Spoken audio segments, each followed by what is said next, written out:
নমস্কার বন্ধুরা, সবাই কেমন আছেন? আশা করছি সবাই খুব ভালো আছেন। আমার চ্যানেলে সবাইকে স্বাগত। সেই জন্য আমি এখানে আজকে 700 গ্রাম চিকেন নিয়েছি। চিকেনটাকে আমি ভালো করে ধুয়ে পরিষ্কার করে একদম জল ঝরিয়ে নিয়েছি। একদম শুকনো শুকনো, একটু জল নেই চিকেনে। তো আমি চিকেনটা যে কীভাবে বানাই সেই রেসিপিটি আজকে আপনাদের সাথে শেয়ার করব। আপনারা আমার সঙ্গে থাকুন। প্রথমে এখানে একটা মশলা তৈরি করে দেবো। তার জন্য নিয়ে নিচ্ছি 2 চামচ ধনে, 2 টুকরো দারচিনি, 3টে এলাচ, 4টে লবঙ্গ, আর 6-7টা গোটা লঙ্কা। একটু ভালো করে ভেজে নেব। মশলাগুলোকে ভালো করে আগে ভেজে নেব। এখন এর মধ্যে দিয়ে দিলাম 12-14টা গোলমরিচ, দিয়ে ভালো করে ভেজে নেব। এখন এর মধ্যে দিয়ে দেবো 1 চামচ গোটা জিরে, দিয়ে আবারও সব কিছুকে ভালো করে ভেজে নেব। সব মশলাগুলোকে আমি এখানে ভালো করে ভেজে নিয়েছি। এটাকে আমরা ঠান্ডা করে নেব। সব মশলাগুলোকে আমি এখানে ঢেলে নিয়েছি। মশলাগুলোকে ঠান্ডা হলে আমি মিক্সিতে গুঁড়ো করে নেব। আর চিকেনে দেওয়ার জন্য আমি এখানে পেঁয়াজ, টমেটো, ক্যাপসিকাম কেটে নিয়েছি। আর 2-3টে আলুকে আমি এভাবে কেটে নিয়েছি। এবার সবগুলোকে ভেজে নেব। আলুগুলোকে প্রথমে ভেজে নেব। কড়াই বসিয়ে আমি এখানে বেশ খানিকটা তেল দিয়ে দিয়েছি। তেলটা ভালো করে গরম করে প্রথমে আলুগুলোকে ভেজে নেব।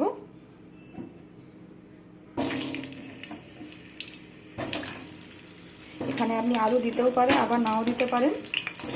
যারা আলু খেতে ভালোবাসেন তারা দেবেন, নাহলে দেবেন। এখানে আমি প্রথমে আলুগুলোকে ভালো করে একটু ভেজে নেব। তো আলুটাকে আমি এখন লবণ আর হলুদ দিয়ে ভালো করে নেড়ে নিয়ে, আলুটা আমার নাড়া হয়ে গিয়েছে। আলুটাকে আমি এখন নামিয়ে নেব। দেখতেই পাচ্ছেন কত সুন্দর লাল লাল করে আলুটাকে আমি ভেজে নিয়েছি। এখানে গ্যাসে কড়াই বসিয়ে দিয়েছি আমি সরষের তেল বেশ কিছুটা। তো এখন একে একে আমি চিকেনগুলো এর মধ্যে দিয়ে দেব। এটা কিন্তু ম্যারিনেট করা চিকেন নয়, এমনি নর্মাল ধুয়ে রাখা চিকেন। চিকেনগুলোকে আমি প্রথমে দিয়ে দিলাম। চিকেনটা আমি 2-3 মিনিট ধরে ভালোভাবে এইভাবে নেড়ে নেব। ভালো করে 2-3 মিনিট ধরে প্রথমে চিকেনটাকে আমি এভাবে নেড়ে নেব।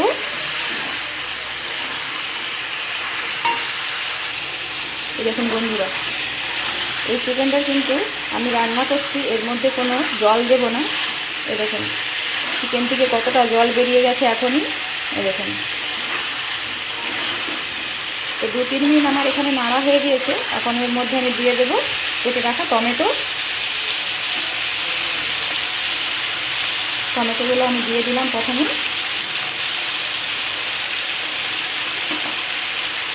দিয়ে সবজিকে ভালো করে আবারও মিক্স করে নেব।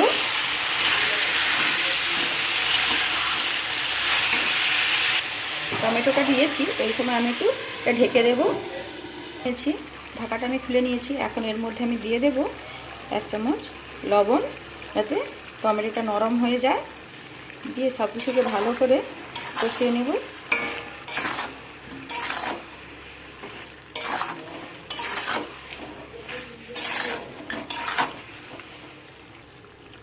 এখানে টমেটো বেশ খানিকটা গলে গিয়েছে আর চিকেনটাও নরম হয়ে গিয়েছে। এখন এই টমেটো থেকে আমি এই খোসাগুলোকে তুলে নেব। টমেটোর এই খোসাগুলো তুলে নেব, যাতে টমেটোটা আরও ভালোভাবে গলে যায়। একটা চামচের সাহায্যে করে আমি খোসাগুলোকে খুলে নেব।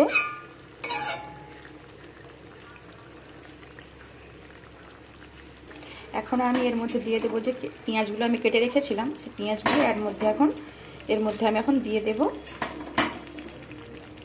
এখানে আমি 3টা পেঁয়াজকে এইভাবে বড় বড় করে কেটে রেখেছিলাম, দিয়ে দিলাম। দিয়ে সব কিছুকে একসাথে মিক্স করে নেব।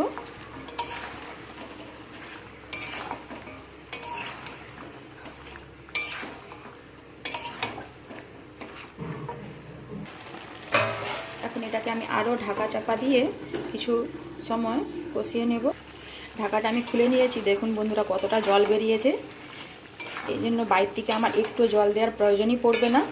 এই দেখুন বন্ধুরা কতটা জল বেরিয়েছে, আর টমেটো পেঁয়াজ সব কিছু নরম হয়ে গিয়ে কতটা গলে গিয়েছে। এখন এর মধ্যে আমি দিয়ে দেবো 4টা কাঁচা লঙ্কাকে আমি মাঝখান থেকে এভাবে ভেঙে রেখেছিলাম, এটাও দিয়ে দিচ্ছি। দিয়ে সব কিছুকে ভালো করে কষিয়ে নেব। আমি ভালো করে কষিয়ে নিয়েছি। এখন এর মধ্যে আমি দিয়ে দেব আদা আর রসুন বাটা, 3 চামচ আদা রসুন বাটা এর মধ্যে আমি দিয়ে দিলাম। দিয়ে সব কিছুকে ভালো করে একসাথে কষিয়ে নেব।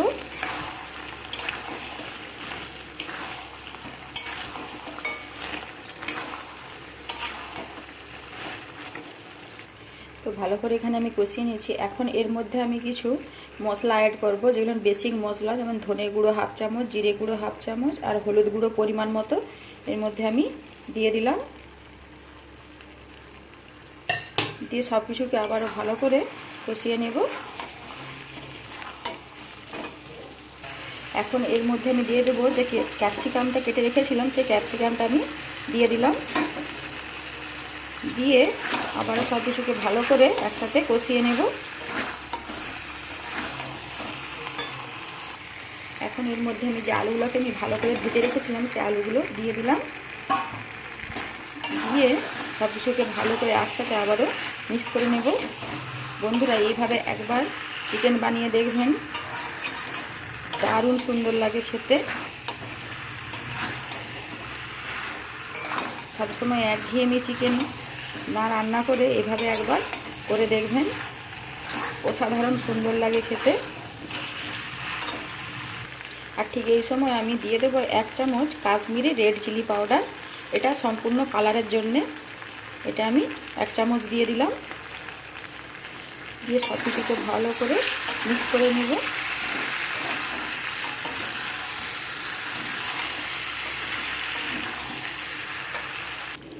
দেখুন বন্ধুরা কালার কত সুন্দর হয়েছে, আর সব কিছু কত ভালো করে কুক হয়েছে। দেখুন কিন্তু ক্যাপসিকামগুলো কেমন গোটা গোটা আছে। দেখুন চিকেনও কত সুন্দর হয়ে কুক হয়ে গিয়েছে, আলুও আমার এখানে সেদ্ধ হয়ে গিয়েছে। দেখুন বন্ধুরা কত সুন্দর হয়েছে। এখন এর মধ্যে আমি যে মশলাটা আমি করে রেখেছিলাম ভাজা মশলা, সেই মশলাটা আমি দিয়ে দেব। এর মধ্যে আমি সেই ভাজা মশলাটা ছড়িয়ে দিলাম। আরও 1 চামচ আমি এর মধ্যে দিয়ে দিলাম। এই মশলাটা আমি একবারে ফাইন করে গুঁড়ো করে নিই, একটু গোটা গোটা আছে, যাতে এটা খাওয়ার সময় মুখে একটু একটু পড়বে, এটা খেতে ভালো লাগবে, স্বাদ খুব ভালো লাগবে এভাবে করে দিলে। তো মশলাটা দেওয়ার পরে আমি আবারও সব কিছুকে মিক্স করে নিচ্ছি। তো এখানে আমার রেডি একদম চিকেন। মশলাটাকে দিয়ে ভালো করে আমি এখানে নেড়ে নিয়েছি। তো আরও 2 মিনিট ঢেকে রেখে দেব হালকা। তো এটা আমি এখন নামিয়ে নেব। এটা আমার একদম রেডি হয়ে গেছে। তো এইভাবে চিকেন করে আমি লুচি, পরোটা, রুটি, নান সব কিছুর সাথে খেতে পারবেন, আর খেতে খুব টেস্টি হয়। এটাকে আমি এখন নামিয়ে নেব।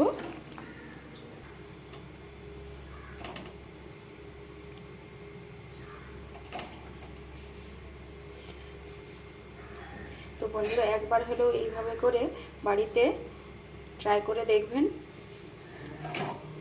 অসাধারণ লাগে খেতে।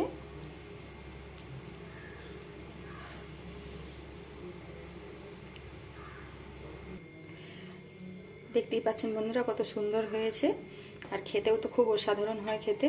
তো আমার আজকের এই চিকেনের রেসিপি আপনাদের কেমন লাগলো অবশ্যই কমেন্ট করে জানাবেন।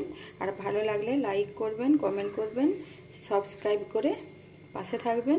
আবারও আপনাদের সাথে দেখা হবে অন্য কোনো রেসিপি নিয়ে অন্য কোনো দিন। সবাই ভালো থাকবেন, সবাই সুস্থ থাকবেন।